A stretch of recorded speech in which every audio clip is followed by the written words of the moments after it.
बच्चों अभी तक हमने दो चीजें सीखी, मतलब मेन जो हमने देखा एलसी सर्किट और एलसी मतलब ऑल्टरनेटिंग सोर्स। तो हमने देखा कैसे, कल हमने एलसी ऑसिलेशन के बारे में पढ़ा। तो क्या सीखा हमने कि पावर वो एक नेचुरल वे होता है, एलसी ऑसिलेशन नेचुरली बनती है। आप एक कैपेसिटर लो, उसके साथ इंडक्टर जोड़ दो तो वो चार्ज ऑटोमेटिकली ऑसिलेट करता रहेगा उसको। दैट मीन्स ये एक नेचुरल टेंडेंसी है एलसीआर सर्किट्स की कि वो बिजली को कभी ऐसे फिर ऐसे फिर ऐसे मतलब ऑसिलेट कराते रहे। और जब हम बाहर से सोर्स लगाते हैं वो भी अगर वही कर रहा है, तो there is a good coupling between the two, that is the source and the LCR circuit, कि सोर्स करंट भेज रहा है तो उसको भी उसी टाइम पे चाहिए और वापस। That is known as resonance. क्या बोलते हैं इसको? When the source frequency, that is the AC source जो है उसकी फ्रीक्वेंसी और उसकी एलसी सर्किट की नेचुरल फ्रीक्वेंसी मैच करें, we have the highest amplitude of outcome current and we have the least impedance, right? And we have the best amount of power consumed in the circuit. यानी कि आपका जो power आप जो भेज रहे हैं वो इफेक्टिवली कंज्यूम हो रहा है, इफेक्टिवली यूटिलाइज हो रहा है। ये हमने पढ़ा था कल। इस सिचुएशन को बोलते हैं रेजोनेंस। क्या बोलते हैं इसको? तो resonance means when omega of the driver यानी कि omega of the source is equal to omega naught, which is the natural frequency of this circuit, LCR circuit. Okay, तो कल हमने एक प्लॉट देखा था, याद है? मैंने कहा था अगर ये ओमेगा नॉट है, ओमेगा बढ़ाओगे या घटाओगे तो पीक करंट जो है आई नॉट, समझ रहे हो? ये इस वाले एक्सिस पे आई नॉट है, इसका मतलब ये नहीं है कि ये पीक करंट है या ना maximum of the peak currents. देखो हर एसी सोर्स के ऑल्टरनेटिंग करंट में there is an amplitude. Suppose 5 ampere का एम्पलीट्यूड है, तो दैट मीन्स वो करंट +5 से -5 +5 से -5 ऑसिलेट करती रहेगी। एम्पलीट्यूड 10 एम्पियर भी हो सकता है, तो वो +10 -10 +10 -10 करेगी। वही एम्पलीट्यूड कह रहा हूं मैं। वो एम्पलीट्यूड आपका मैक्सिमम होता है कब? जब ओमेगा नॉट। लेकिन साथ ही साथ एक चीज और देखो, जब हम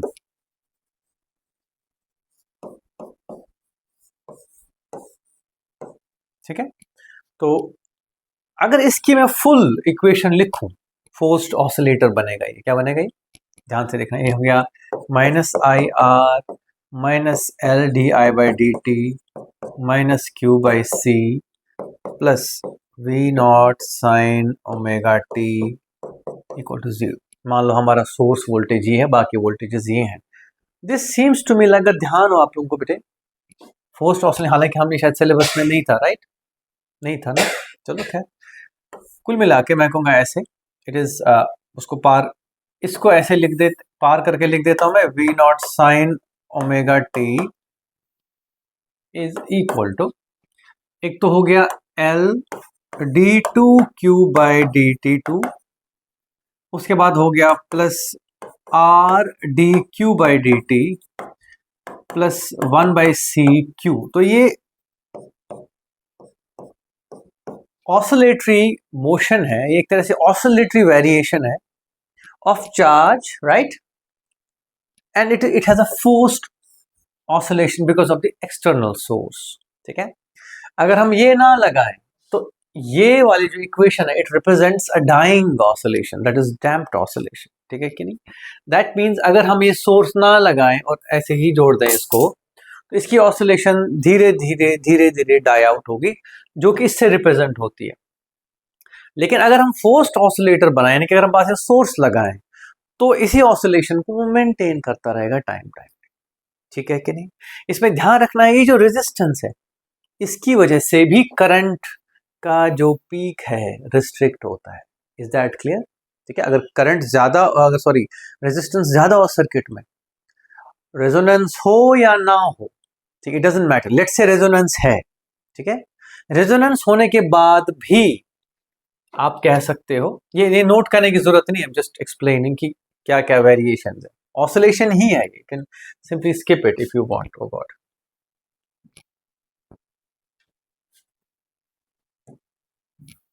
ठीक है, मैं ये समझाना चाह रहा हूं कि अगर बच्चों ये है, एक सर्किट है, same L and C are same, लेकिन resistance R1 greater than R2 greater than R3 है, ठीक है। तो उसकी जो maximum current profile with omega है, ओमेगा नॉट, ये ओमेगा इधर से इधर और ये I नॉट, ये एक है बेटे, ये दूसरे का होगा और ये किसी और का होगा। इसमें से R1 R2 R3 कौन होगा? सपोज ये 1 है, ये 2 है, ये 3 है, क्या ये सही सीक्वेंस में है? देखो, ज्यादा resistance in this circuit means lower peak maximum, और रेजिस्टेंस कम होगी तो पीक थोड़ी सी, वेरिएशन वही है। अगर आप ओमेगा, अगर आप आउट ऑफ रेजोनेंस होते हो तो करंट पीक मरेगा ही मरेगा, लेकिन मैक्सिमम पीक क्या होगी, दैट्स द पॉइंट। अगर रेजिस्टेंस कम होगी सर्किट की तो पीक थोड़ी सी ज्यादा होगी। उसके बाद अगर आप रेजोनेंस अपसेट करोगे, ओमेगा आगे पीछे करोगे, तो नो डाउट ये पीक अलग अलग हो जाएगी, बात खत्म। ये था रेजोनेंस का बेसिक आइडिया। एक तरह से कह सकते हो आप, मैक्सिमम करंट आता है जब रेजोनेंस में होता है, irrespective of the resistance. Resistance का असर मैंने ऐसे समझा दिया, लेकिन ओमेगा का असर ये है, ओमेगा बढ़ेगा तो पीक कम होती जाएगी, ओमेगा घटेगा तो भी पीक कम होती जाएगी, ठीक है कि ओके डन। अब इस ओमेगा, इस रेजोनेंस की जो शार्पनेस है, that's something we need to focus on today, that is sharp. मैंने कल का थोड़ा रिवाइज करा लिया, थोड़ा सा ध्यान दिलाया क्या मतलब शार्पनेस समझना है हमने। What is sharpness is this, ये होगी बैंडविड्थ और ये है omega naught. We define sharpness या quality factor of a circuit, okay, किसी भी सर्किट का क्वालिटी फैक्टर है टू शार्प होगा तो हाँ ठीक है, sorry, omega naught by 2 delta omega, this is the sharpness factor, ठीक है। मतलब ये बेटे, जितनी बैंड विड्थ कम होगी उतना जो सर्किट है शार्प होगा। क्या होगा? शार्प। मतलब ये ध्यान रखना, इसका इंपॉर्टेंट समझने की जरूरत है। मान लो कोई रेडियो सिग्नल है, ठीक है, ध्यान देना बेटे इधर। मेरे पास जो सिग्नल है वो कुछ ऐसा है, मतलब उसकी शार्पनेस सर्किट की ऐसी है, या मतलब ओमेगा प्रोफाइल ऐसा, दूसरे का ऐसा। अब देखना ध्यान से, ये वाला जो सर्किट है ये उस सिग्नल को कैच करेगा इतने ही रेंज में, यानी कि अगर फ्रीक्वेंसी यहां से यहां होगी तो हमें सुनाई देगा, हम रिसीव कर पाएंगे। यहां से इधर के फ्रीक्वेंसीज सुनाई नहीं देंगे, वो फिल्टर आउट हो जाए, ठीक है। मान लो आप दो रेडियो स्टेशन सुन रहे हो, let's say for example to radio is something which is very much connected. मान लो आपके पास एक दो कनेक्शन, क्या लेट्स से दो फोन्स है, ऐसे समझ लो हर फोन की अपनी एक सेटिंग है जो पर्टिकुलर फ्रीक्वेंसी को ही रिसीव करता है, जहां रेजोनेंट होगा उसी फ्रीक्वेंसी को रिसीव करेगा, ठीक है। Subir, are you fine? सोच रहे हो कि कहीं ध्यान हो रहा है? पक्का? ऐसा समझ लो, जब हम कोई सिग्नल रिसीव करते हैं वो करते क्या है उस टाइम पे, हम सोचो ना। लेट्स अगेन डेविएट हियर, है ना, गिव मी अ मोमेंट, मुझे समझाने दो ये चीज। जब हमारे पास जब कोई सिग्नल आता है बेटे, वो आता है एसी सिग्नल। एसी सिग्नल मतलब वो इलेक्ट्रोमैग्नेटिक वेव होती है। क्या होती है? Electromagnetic wave. तो इलेक्ट्रिक फील्ड जो हम रिसीव कर रहे हैं वो कुछ ऐसा होता है, मतलब आपके पास अगर एंटीना है बेटे ऐसे, it's a piece of metal, इसके ऊपर इलेक्ट्रिक फील्ड ऐसे ऐसे हिट कर रहा है कि कभी इधर पीक है, फिर जीरो होके इधर, फिर जीरो होके ऊपर, फिर जीरो होके इधर। समझ रहे हो मेरी बात की नहीं? जब एक कंडक्टर एक electrical signal, electromagnetic signal receive करता है, what it is actually receiving is an electric field hitting it, but oscillatory electric field, यानी कि इलेक्ट्रिक फील्ड कभी ऐसा था, फिर धीरे धीरे कम होते होते उल्टा डायरेक्शन में आ गया, फिर धीरे धीरे बढ़ते बढ़ते पॉजिटिव डायरेक्शन में। मतलब तुम्हें नहीं लगता ये वही एसी सिग्नल है यार? तुम सोचो, जस्ट इमेजिन, मैं फिर से समझाऊं। ये एक पीस ऑफ कंडक्टर, अगर यहां से एक सिग्नल आ रही है, वेव आ रही है, वेव इलेक्ट्रोमैग्नेटिक वेव मैंने पता ही नहीं है, मैं बस इतना समझाऊंगा। ईएम वेव मींस कि अगर एक ईएम वेव किसी पॉइंट को हिट करती है तो इस पॉइंट पे जो इलेक्ट्रिक फील्ड होगा, let's focus on electric field, magnetic भी होता है, let's say focus on electric part. Electric field कभी बढ़ेगा इधर, फिर थोड़ी देर बाद जीरो, फिर इधर होगा, अप डाउन करता रहेगा। तो मेरे बच्चों अगर इसको ईएम वेव हिट कर रही है तो इसमें इलेक्ट्रिक फील्ड क्या करेगा, कभी इधर कभी इधर, ऐसे ऐसे ऐसे करेगा। सही बात है कि नहीं? ये ध्यान रखना, एंटीना ऐसे वर्क करता है। तो ये एंटीना है, इस पे ईएम वेव हिट कर रही है जो कि किसी जगह से सिग्नल आया है, जैसे मान लो फोन किया है किसी ने या वायरलेस पे बात कर रहे हो आप, तो वो सिग्नल आके इसके अंदर क्या क्रिएट करेगा, oscillating electric field. That is as good as कि आपने इसको एक सोर्स से कनेक्ट किया होता। सही बात है कि नहीं? आया ना, है नहीं वही एक्सपीरियंस ही। ओके, या तो ऐसे देखो, या अगर हमारे पास एक एक एंटीना है बेटे और इस पे एक ईएम वेव हिट कर रही है, this becomes a source of signal for us. ठीक है, और मेरा बच्चा अगर ये एक एलसीआर सर्किट को फीड करें हम, इसकी जो फ्रीक्वेंसी है वो सबसे ज्यादा इसमें प्रोसेस हो सकती है, अपना इफेक्ट दिखा सकती है। कब? When the omega naught of this system is equal to this omega. समझ रहे हो मेरी बात की नहीं? इसीलिए जब रेडियो सिग्नल आते हैं तो बहुत सारी फ्रीक्वेंसीज आती है, ऐसा नहीं है कि एक ही फ्रीक्वेंसी आती है, लेकिन बहुत सारी में से एक ही फ्रीक्वेंसी होती है जो हम एम्पलीफाई कर सकते हैं, जो हम रिसीव करके सुन पाते हैं। जैसे रेडियो स्टेशन आपने सेट किया, उस टाइम पे आप या तो इंडक्टर या फिर कैपेसिटर चेंज कर करके फ्रीक्वेंसी जो कि 1/√LC है इसको बदलते रहते हो, इसको या इसको चेंज कर करके। जैसे जैसे आप चेंज सर्किट का नेचर चेंज कर रहे हो तो इसका omega naught resonant frequency, natural frequency बदलती रही। बाहर से तो बहुत सारी फ्रीक्वेंसीज आ रही हैं, लेट से बाहर से ओमेगा 1 भी आ रहा है, ओमेगा 2 आ रहा है, ओमेगा 3 आ रहा है, 3 रेडियो स्टेशन हैं हमारे पास। ठीक है, लेकिन मैं जैसे ही ओमेगा नॉट को चेंज करके ओमेगा 1 के बराबर करता हूं तो ये वाला रेडियो स्टेशन चलेगा, बाकी दोनों सप्रेस होंगे। समझ रहे हो मेरी बात की नहीं? जैसे मैं एलसी का वैल्यू चेंज करके ओमेगा नॉट को ओमेगा 2 के बराबर कर दूं तो ओमेगा 2 पे जो स्टेशन आ रहा है वो वाला चलेगा, बाकी दोनों क्या हो जाएंगे, suppressed. That's how it works, that's how this filtration works. इसीलिए अगर आपको ध्यान हो बच्चे, अगर हम चैनल चेंज करते हैं टीवी पे, हमको क्यों करना पड़ता है, कुछ तो करना पड़ता है, उससे क्या होता है, टीवी की सेटिंग्स बदल जाती है। ठीक है, अगर हम चैनल की बात करें, रिसीविंग, आज को इंटरनेट तो अलग चीज हो गई, लेकिन जो डायरेक्ट सिग्नल है, या तुमने देखा कभी जैसे हमारे मिलिट्री के लोग क्या करते हैं, वायरलेस का वो घुमाते रहते हैं, नॉब जैसा घुमाते हैं, फिर हेलो हेलो, फिर घुमाते हैं, उसमें 2 चैनल्स, पता नहीं कैसे कैसे वर्क करता है वो क्या करते हैं, वो नॉब चेंज करते हैं, वहां से जो भी बातचीत आ रही है वो बहुत सारी बैंड होता है फ्रीक्वेंसी, बहुत सारी फ्रीक्वेंसीज होती है, उसमें से वही पिक होती है जिसके हिसाब से आपका वायरलेस सेट मैच हो। आपके वायरलेस सेट का जो नेचुरल फ्रीक्वेंसी है वहां से किसी एक फ्रीक्वेंसी के बराबर होता है। ठीक है कि नहीं? आई जस्ट विश आपको थोड़ा एक्सपोजर होता है रेडियो सुनने का। देखा है कभी एफएम रेडियो नहीं होता है घरों में, वो नहीं घुमाते रहते हैं, 91 लगाओ जी, 93.5 लगाओ, मेरी रेडियो मिर्ची है ना, 91 एफएम रेडियो सिटी हो गया, वो क्या कर रहे होते हैं जब आप घुमाते हैं उसको, ठीक है, वन ऑफ देम चेंजेस, ये जब चेंज होंगे बेटे तो इसकी नेचुरल फ्रीक्वेंसी बदलती है, जिसके भी ये बराबर होगी वो वाला स्टेशन ट्यून होगा, बाकी सारे सप्रेस होंगे। ठीक है कि नहीं? यहां तक समझ आ गया अच्छे से?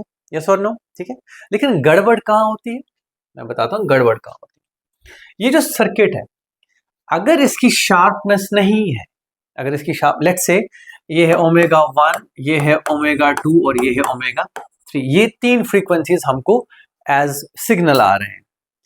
अगर मुझे इसको सुनना है तो I want my system, my LCR system, LCR circuit to have a profile like this. ठीक है कि नहीं? यस और नो? अगर मुझे ये सुनना है तो प्रोफाइल क्या होगा बेटे इसका, बिकॉज आपका जो नेचुरल फ्रीक्वेंसी एलसीआर वो इसके बराबर होगा तो ये बनेगा उसका। ठीक है, अगर थोड़ा सा भी फ्रीक्वेंसी इधर उधर हो जाता है तो हमें सुनाई देगा, कोई दिक्कत नहीं। ठीक है कि नहीं? अगर हमने इसको सुनना है तो इसके हिसाब से प्रोफाइल बनाना पड़ेगा, यानी कि, लेकिन अगर इसका प्रोफाइल ये सही है लेकिन ऐसे है तो क्या होगा, आपको ये भी सुनाई देगा और आधा there will be so much noise. कितना अच्छा लगेगा आपको, एक चैनल चल रहा है, गाने चल रहे, बीच में न्यूज भी सुनाई दे रही है, कैसा लगेगा? That will not sound well. तो you don't want this profile to be so much wide, you want it to be sharp. Clear है कि नहीं, समझ गए कि नहीं? तो that's why sharpness of resonance. Resonance तो ठीक है, हमने सिग्नल वहां से, देखो सिग्नल मैंने बताया कैसे वर्क करता है। इट क्रिएट्स, आपका जो एंटीना है it becomes the AC source, okay. और इस सोर्स में जो फ्रीक्वेंसीज, सारी की सारी फ्रीक्वेंसीज हिट कर रही हैं, ऐसा नहीं है कि कर रही है, लेकिन उसमें से हम एक को पिक कैसे करें? By connecting this source to an LCR circuit. और इसमें से बिजली कौन ट्रांसफर कर पा रहा है? एक पर्टिकुलर फ्रीक्वेंसी जो कि इसके साथ रेजोनेट करे, बाकी सबको सपरेशन फील होती है। समझ गए मेरी बात की? Okay, it's like saying this, suppose वो जो स्विंग है, जिस बच्चे को हम धक्का दे रहे हैं, हम में से कोई ऐसा भी हो सकता है जो अपने हिसाब से चलाना चाहे उसको। मान लो दो लोग धक्का दे रहे हैं, एक मैच कर रहा है और एक कुछ भी कर रहा है, कौन ज्यादा पावर ट्रांसफर कर पाएगा? जो मैच कर रहा है। That's exactly what is happening here. कौन सा सिग्नल रिसीव होगा, वेल रिसीव होगा? That one which is matching with the natural frequency of the, जो हमने देखा कल कि इसको ऐसे ही चलना है, ये खुश रहता है इस फ्रीक्वेंसी पे बिजली चलाने में, बाकी फ्रीक्वेंसीज को रेजिस्ट करता है, खुशी से नहीं वेलकम करता है उनको, एक तरह से उनको एट ईज नहीं वेलकम करता है, उनको इम्पीडेंस शो करता है, उनका करंट एम्पलीट्यूड दबा देता है। That's the point here. तो इस फ्रीक्वेंसी का करंट एम्पलीट्यूड मैक्सिमम होना था, लेकिन चक्कर ये है कि इसका भी ठीक ठीक एम्पलीट्यूड निकल के आ गया, बिकॉज शार्पनेस नहीं थी। इसीलिए बेटे शार्पनेस इज इक्वल टू, जितना कम बैंड विड्थ होगा, ओके, बैंड विड्थ कम से कम होना चाहिए, तभी क्या होगा, ये ज्यादा शार्प है और ये कम शार्प है। समझ गए कि नहीं? बिकॉज इसकी बैंड विड्थ एक तरह से ज्यादा, सेम ओमेगा नॉट के लिए तो हम डिफाइन करते हैं शार्पनेस फैक्टर या Q factor as omega not by 2 delta omega. याद रहेगा शार्पनेस का direct meaning. So is this clear? अब इसकी डेरिवेशन है ना, ये हो सकता है आ जाए स्कूल वगैरह एग्जाम में, यहाँ वहां तो मैं करा देता हूँ तुमको। शार्पनेस फैक्टर या of the resonance is omega, sorry omega naught by 2 delta omega, ठीक है। इसको हम अब डिराइव करेंगे यूजिंग द बेसिक्स जो हमने कल देखा था। हम बेटे कोई क्वेश्चन है? सॉरी, मिटा दूं, याद रहा?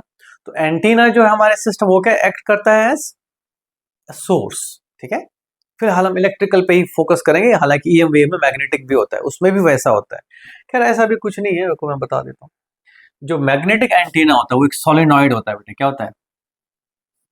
जो ईएम वेव आती है उसमें मैग्नेटिक फील्ड भी होता है, इलेक्ट्रिक भी होता है। अगर मैं एक मेटल पीस यूज करूं तो it will respond to electrical field, oscillating electric field will hit to it. अगर मैग्नेटिक फील्ड को कैच करना है, देखो बात सिग्नल की है, वहां से क्या आ गया, गाना चल रहा है, न्यूज चल रही है, ढोल पिट रहा है, ठीक है, या कुछ भी टेलीकास्ट हो रहा है। अगर मैग्नेटिक कंपोनेंट है वो एक जैसे होते हैं, यहाँ पे मैग्नेटिक फील्ड ऑसिलेट करने के चक्कर में यहाँ पे इंडक्शन होगा। क्या होगा? तो इससे जो करंट निकलेगा वो भी उसी के जैसा होगा। तो कुल मिला के हमारे लिए ये क्या बन गया? सोर्स। फिर हम इसको एक सर्किट लगाते हैं जो इसमें से वैसी फ्रीक्वेंसी को आने देगा जो मैच कर रही। हम इसको चेंज करते रहे, बात ध्यान रखना, जब हम ट्यूनिंग करते हैं तो हम किसको चेंज, इनमें से किसी एक को या दोनों को, हम इस सिस्टम की फ्रीक्वेंसी अगले किसी भी सिग्नल ओमेगा 1 2 3 किसी के साथ भी मैच करनी है तो उसको मैच कर ले, ठीक है। ये हो गया था रेजोनेंस, लेकिन द की इज शार्पनेस। उसके लिए थोड़ा सा काम करते हैं। एंटीना, जहां मैग्नेटिक एंटीना अक्सर सोलेनॉइड होता है और इलेक्ट्रिकल एंटीना एक पीस ऑफ मेटल होता है, ठीक है। वापस जाते हैं अपने इस पे, सोर्स पे, रेजिस्टेंस, इंडक्टेंस एंड कैपेसिटेंस। मैंने कल कहा था कि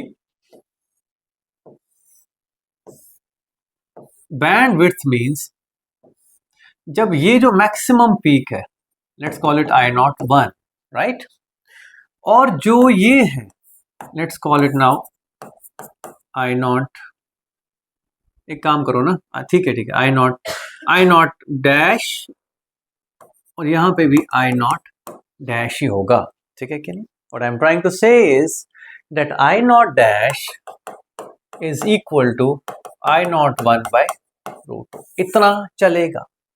ओके, यानी कि अगर आपका रेजोनेंस इसके आसपास कहीं है, इतने बैंड आप सुन सकते हैं। अगर आने वाली फ्रीक्वेंसी आपकी रेजोनेंट फ्रीक्वेंसी के यहाँ है, यहाँ है, यहाँ है, या यहाँ पे भी है, यू कैन से कि हम इस स्टेशन को या इस सिग्नल को रिसीव कर पा रहे हैं, ठीक है। अगर वो फ्रीक्वेंसी इससे बाहर जाती है तो हम इसको सक्सेसफुली रिसीव नहीं कर पाते। जितना ये बैंड विड्थ कम हो उतना सिस्टम शार्प होगा और आपको एक ही स्टेशन ज़्यादा से ज़्यादा सुनाई देगा, बाकी स्टेशन कंप्लीटली वाइप आउट होंगे, ठीक है कि नहीं? ये ध्यान रखेंगे। और इस हिसाब से this should be the condition, ठीक है। Okay, when at resonance I naught one is equal to V naught by R, सही बात है बच्चे? बिकॉज रेजोनेंस पे इम्पीडेंस क्या होता है, ऐसे लिख देता हूं मैं, रुको, V naught by Z that's equal to V naught by R. क्यों? Because Z is equal to naught. दूसरा, when at band edge I naught dash is equal to V naught by Z, okay, but that is equal to इसका root two, यानी कि V naught by root two R। सही कह रहा हूँ, गलत क्या? टफ तो नहीं लग रही? मतलब इसका one by root two equal to I naught one by root two, यही है ना? यही था ना डेफिनेशन एज का, I naught dash is I naught one का one by root two. Subir, कोई दिक्कत? ओके मेरा बच्चा,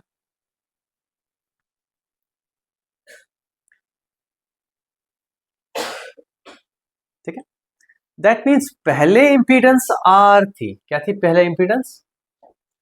अब इंपीडेंस आर नहीं, रूट टू आर है। सही बात है कि नहीं? That's the basic idea. पहले इंपीडेंस आर थी, यहां लिखोगे Z naught is equal to R and Z is equal to root two R. That's the precise message we need to understand. यानी कि यार ठीक है, रूट टू आर तक अगर इंपीडेंस चला भी जाए तो कोई दिक्कत नहीं है, ठीक है बेटा।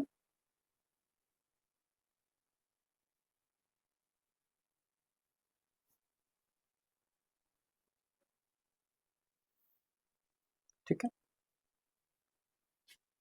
टफ तो नहीं लग रहा है?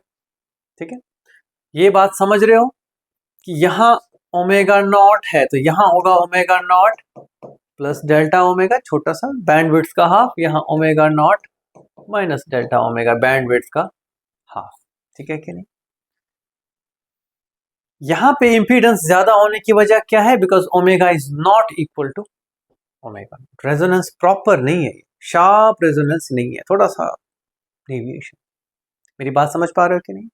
दैट मैं फिर से लिख दूं यहाँ पे, implies that Z is equal to R when omega is equal to omega naught, ठीक है, but Z is equal to root 2R when omega is omega naught plus minus delta omega, दोनों में से एक भी चलेगा, ठीक है। This is the meaning of clearly कि भाई ओमेगा सेम नहीं है तो ठीक है यार, मतलब इंपीडेंस तो थोड़ी बड़ी होगी ही होगी।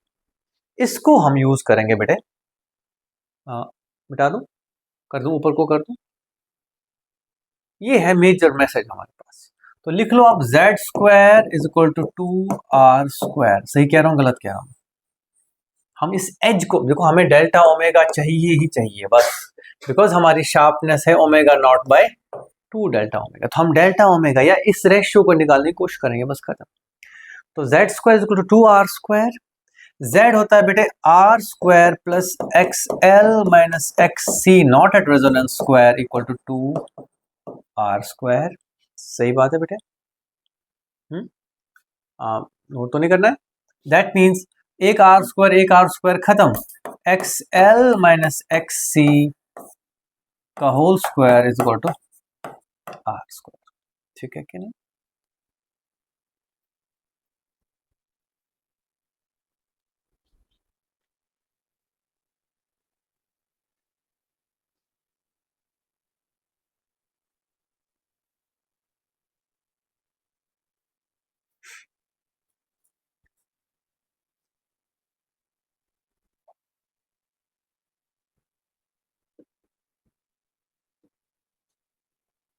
ठीक है, अब स्क्वायर हटा दें as usual,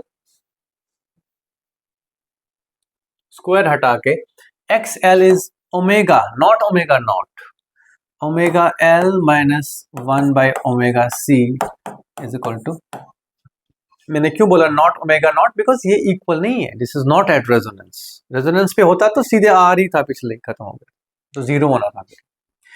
omega naught plus delta omega into L minus 1/ओमेगा naught plus delta omega c is equal to R. बेटे यहां ध्यान रखना, we know omega naught, we know L, we know omega naught, we know C, we know R, can we find delta omega? Maybe, ठीक है कि नहीं, may be हम निकाल सकते हैं।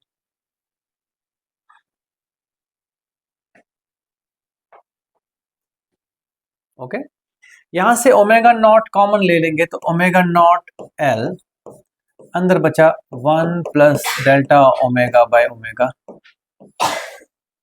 यहां से 1/ओमेगा नॉट सी, ओमेगा नॉट बाहर ले आए, 1 plus delta omega by omega naught is equal to R. ठीक है, कोई दिक्कत बेटे?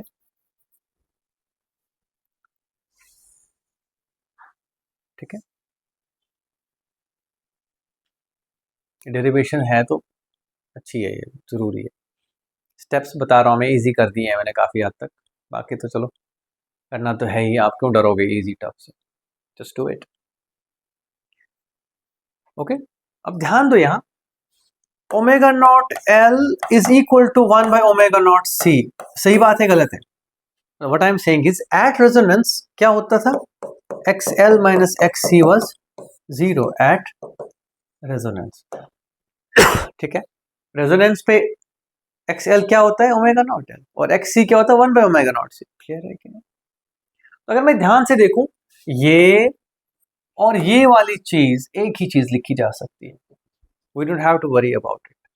तो ओमेगा नॉट एल, यहाँ पे भी ओमेगा नॉट एल ही है यार, 1/ओमेगा not C is as good as omega not L, इसको पूरा बाहर लिखो, ओमेगा नॉट एल अंदर बचा 1 plus delta omega by omega naught minus 1/1 plus delta omega by omega naught is equal to R.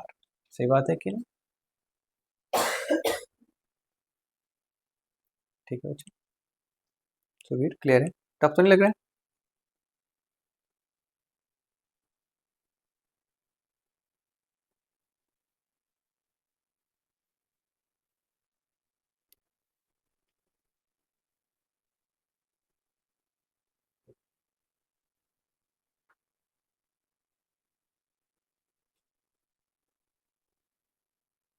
ठीक है, अब यहाँ बायनॉमियल थ्योरम आती है, क्या आती है, बिकॉज ये इसके मुकाबले में काफ़ी छोटा होगा, तो ये वाली चीज़ को हम ऊपर ला सकते हैं। मैं इसको ना अलग ही लिखूंगा, तो आप भी अलग ही लिखना। 1/1 प्लस एक्स होता है 1 plus X raise power minus 1, that's equal to 1 minus X, याद है बायनॉमियल थ्योरम शॉर्ट वाली। Okay, if X is very small then 1 plus X raise power n is equal to 1 plus N X, ये पढ़ते हैं हम physics में day 1 पे। ठीक है, याद है कि नहीं? बस ऐसा ही यहाँ पे भी करें तो चलेगा। This is omega not L 1 plus delta omega by omega naught minus 1 minus delta omega by omega naught is equal to R. कोई दिक्कत? ये साइड में ही लिखना, नहीं तो ना बहुत ज्यादा हो जाएगा। ये और ये खत्म, और ये minus minus plus.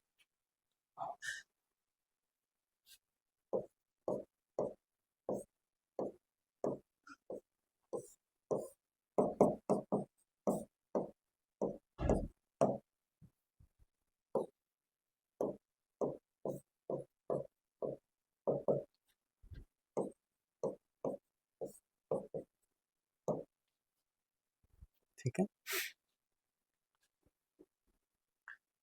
This is the sharpness of the circuit. ठीक है, समझ आए?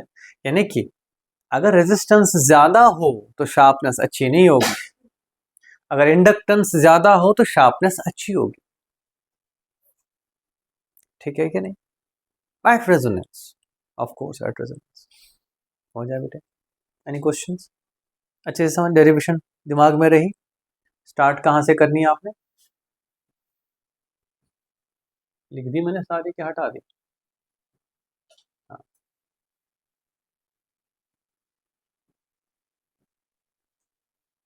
हाँ।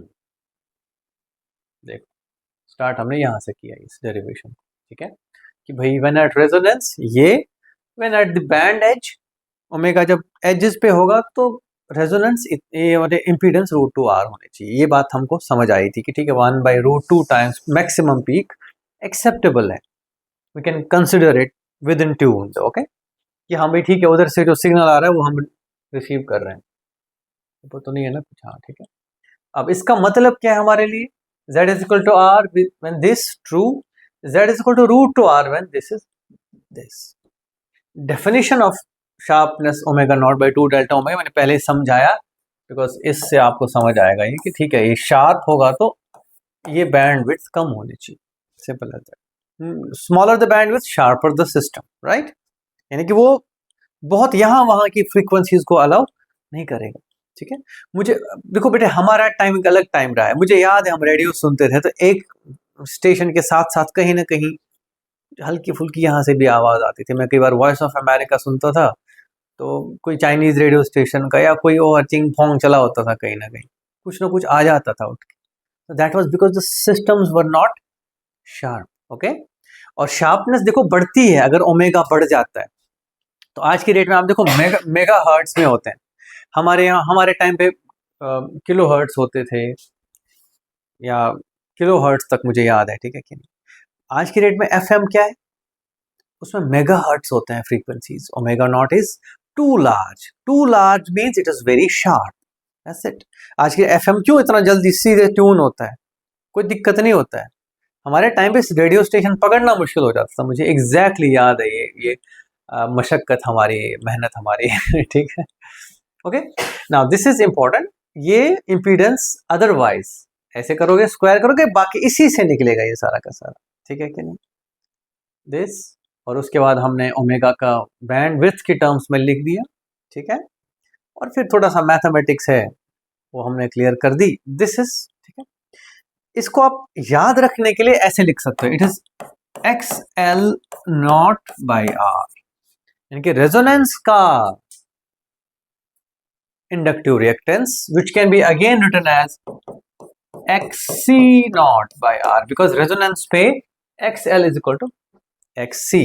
तो ये कई बार मैंने देखा है ना, मैंने अक्सर बच्चों को पूछा है तो दे टेक इट लाइटली। तो जो Q फैक्टर है that's equal to omega nought L/R, of course Q factor is omega not by 2 delta omega, that's equal to 1/ओमेगा nought C into R। This is something you might want to remember for problem solving and others, ठीक है कि नहीं। इसमें concept ये है कि सिर्फ AC सोर्स को ही नहीं, कोई भी सिग्नल हो, कोई भी analog signal, analog signals are all alternating current signals, ठीक है, alternating signals, so they are used to create a source in the form of an antenna or a solenoid, okay। और उससे जो सिग्नल निकलता है उसमें से हमें जो चाहिए उसको हम एम्पलीफाई करते हैं, ठीक है। जो वाला हमको फ्रीक्वेंसी चाहिए उसी हिसाब से हम यहाँ से LCR सर्किट जोड़ते हैं, ताकि वो उसी को अपने हिसाब से एम्पलीफाई करे और बाकियों को सप्रेस करे। LCR circuit acts as a filter, ठीक है कि नहीं।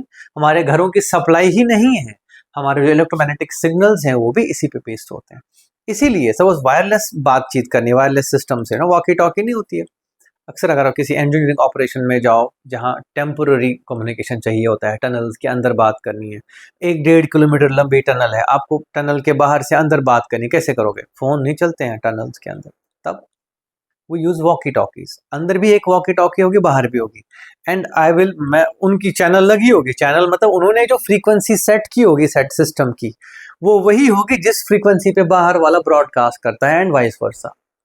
तो जब भी मैं कुछ बोलूंगा हेलो हेलो स्टेशन 3, ठीक है, तो उनको सुनाई देगा वहां पे, और वो अपना स्विच ऑन करेंगे, वहां से कम्युनिकेट ऐसे होता है बच्चों, ठीक है। टेम्पोररी कम्युनिकेशन है, मिलिट्री यूज करती है ऐसा, because it doesn't have a lot of systems.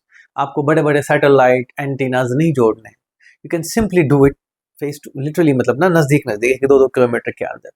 सो मैं एक एग्जांपल दे रहा हूँ because that might somehow resonate with you guys, because wireless आपने भी देखा होगा यूज़ करते हुए कहीं ना कहीं मूवीज़ में या कहीं पुलिस वगैरह को कहीं पे भी, ठीक है कि नहीं। So that's about resonance and sharpness of the circuit, ठीक है कि नहीं। इंटरेस्टिंग है, टफ तो नहीं लगा? Okay, it's something mathematical part चलो कर लेना, वो तो समझना ही है।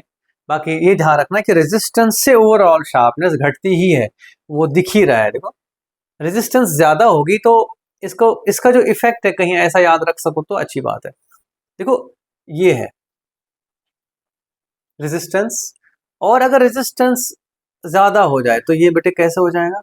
हाँ देखो ये पीक कम हो गया ना। देखो there is always a feeling कि ये ज्यादा शार्प है, ये कम शार्प है, ये और कम शार्प है। क्लियर है कि नहीं? ओके, कम शार्प, ज्यादा शार्प और सबसे ज्यादा शार्प, ठीक है कि नहीं। तो क्योंकि ये पीक किससे बढ़ता है? रेजिस्टेंस से। रेजिस्टेंस कम करोगे करंट पीक शूट करेगा, तो you have a better sharpness result, ठीक है कि नहीं। इतना हम यहाँ रेडियो नहीं बना रहे हैं, हम सिग्नल सिस्टम्स तो नहीं बना रहे हैं, लेकिन having a solid theoretical knowledge and how it works is important, ठीक है कि नहीं। Okay, should I close it now? Time कितना हुआ? चलो ठीक है, आज इतना ही। कल पढ़ना है ट्रांसफार्मर, ठीक है। हालांकि मैं अभी पढ़ा दे सकता था, लेकिन ठीक है ज़्यादा हो जाएगा एक ही क्लास में। कल transformer and the chapter is over. फिर कुछ दिन प्रैक्टिस करेंगे, इससे जुड़े हुए क्वेश्चंस प्रॉब्लम्स करेंगे, एंड फाइनली हमारा अगला चैप्टर ईएम वेव्स।